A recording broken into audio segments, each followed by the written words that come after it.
सबसे पहले आपको एक बड़ी खबर बताते हैं लखनऊ से, चूंकि बात 100 दिन के अंदर विकास की है और इसी से जुड़ी हुई ये बड़ी खबर इस वक्त आपकी टीवी स्क्रीन पर हम दिखाने जा रहे हैं। चूंकि सभी मंत्रियों को 100 दिन का टारगेट दिया गया है।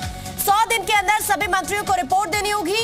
अपने विभागों की रिपोर्ट सीएम को देनी होगी। विभाग की योजनाओं का रोडमैप तैयार करना होगा और इसे सीएम के सामने पेश करना होगा।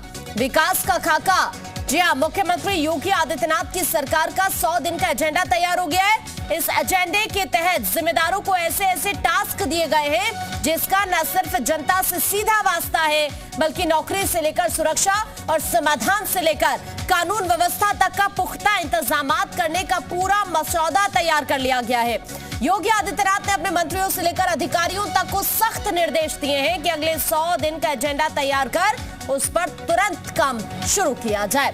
ये बड़ी खबर इस वक्त हम आपको बता रहे हैं। ये 100 दिन का चैलेंज दिया गया है। ये न सिर्फ गोल सेटिंग ही है, बल्कि ये कुछ के लिए एक लक्ष्य हासिल करने जैसा भी होगा। क्योंकि सीएम योगी आदित्यनाथ का नया कैबिनेट तैयार हो चुका है। मंत्रियों को उनका मंत्रालय भी सौंप दिया गया है और ऐसे में जो संकल्प पत्र में वादे किए गए, अब बारी है उन्हें पूरा करने की।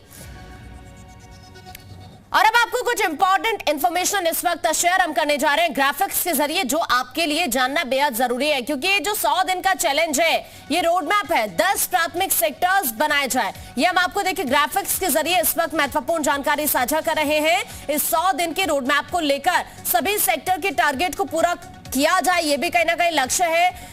हर महीने बीते 30 दिनों की समीक्षा की जाएगी, यानी कि हर महीने समीक्षा होगी कि पिछले 30 दिनों में आपने क्या किया है। इसके अलावा नौकरी, सुरक्षा सहित कई अहम मुद्दों पर भी फोकस पार्टी का है। अधिकारियों को लापरवाही नहीं बरतने के आदेश दिए गए हैं। लापरवाही बरती तो उसके बाद कार्रवाई भी होगी। तो इसीलिए पहले ही जैसे देखिए, आप अभी शुरू से एक चीज गौर करिए कि जैसे ही वापसी होती है योगी सरकार की, मंत्रियों को जिम्मेदारी दे दी जाती है, उसके बाद से ही पूरी तरह से सख्ती बरती जा रही है। क्योंकि हमारे साथ कुछ खास मेहमान इस वक्त जुड़ गए हैं, उनका परिचय आपसे करा देते हैं, उसके बाद चर्चा की शुरुआत करेंगे। ये जो 100 दिन में विकास का लक्ष्य रखा है, इसको कैसे पूरा किया जाए, इस पर ही हम डिस्कशन करने जा रहे हैं। क्योंकि संजय चौधरी जी इस वक्त बीजेपी प्रवक्ता हमारे साथ जुड़ गए हैं, विजय उपाध्याय जी इस वक्त पॉलिटिकल एनालिस्ट हमारे साथ जुड़ गए हैं। बहुत स्वागत है आप दोनों का सर मीडिया पर। साथ ही अजीत सिंह हमारे सहयोगी इस वक्त हमारे साथ जुड़ गए। सबसे पहले अजीत का ही हम रुख करते हैं, क्योंकि अजीत, मंत्रियों को जिम्मेदारी मिल गई है और अब बारी है संकल्प पत्र में जो वादे किए उनको पूरा करने की। इसीलिए ये 100 दिनों का टारगेट दिया गया है कि जल्द से जल्द इसे अचीव किया जाए। अजीत,